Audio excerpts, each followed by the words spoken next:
Yun, what's up mga idol? Good morning, November 5. At ganun pa rin yung sitwasyon dito sa Batangas mga idol. Maulan pa rin.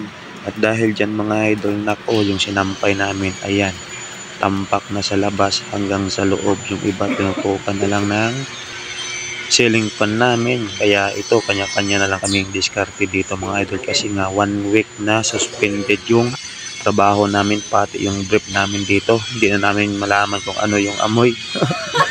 At dahil nga kailangan natin magtipid ito mga idol, umaga pa lang, gagawa na tayo ng kinilaw na ampalaya. Paborit talaga natin yan mga idol. Yan yung kakainin natin ngayong araw mga idol. At syempre mga idol, paliwanag ko lang ulit sa yung pa-Gcash natin sa mga followers natin. Yung sponsor pala natin ngayon nakatutok dun sa mga area kung saan mas matindi na tinamaan ng bagyo tulad ng Cebu, dun sa Antique. Dun muna sila mga idol magbibigay ng sponsor. Kaya ngayon, ito, tambay muna tayo dito. Lalo na ngayong wala tayong trabaho, wala din tayong extra. Kasi nga suspended ng 1 week yung trabaho namin, Lunes pa kami papasok ulit, kaya parang nakakulong na kami dito sa barracks namin dito sa Santo Tomas, Batangas.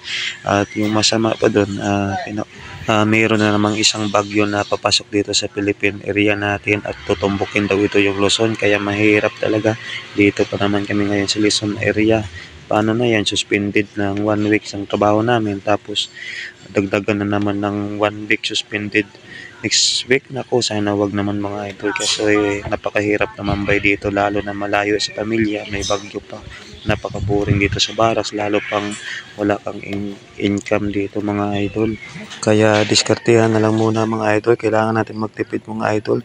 Yung kawawa lang dito mga idol, yung pamilya natin dun sa probinsya ng Aklan. Siyempre pag wala tayong trabaho, wala din tayong maipapadala. Kaya ito na lang muna mga idol, sana makadiskarte din tayo o makahanap ng extra na trabaho dito mga idol. Kahit extra importante, may income tayo mga idol, kaya kain muna tayo mga idol. At syempre sa mga idol natin dyan, ingat talaga kayo mga idol, lalo na sa mga affected area, lalo na sa ibang probinsya, may signal number 4, number 3, number 201. Mag-iingat lang tayo palagi mga idol, lalo na ang sama talaga ng panahon ngayon. Always pray na lang tayo mga idol.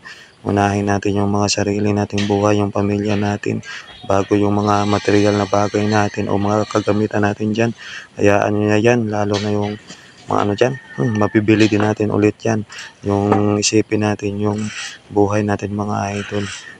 Iisa lang yung buhay natin, kaya keep safe mga idol, at huwag kalimutan na magpanalangin na lang palagi mga idol, at malalampasan din natin to mga idol. Pagsubok lang to ng panahon mga idol.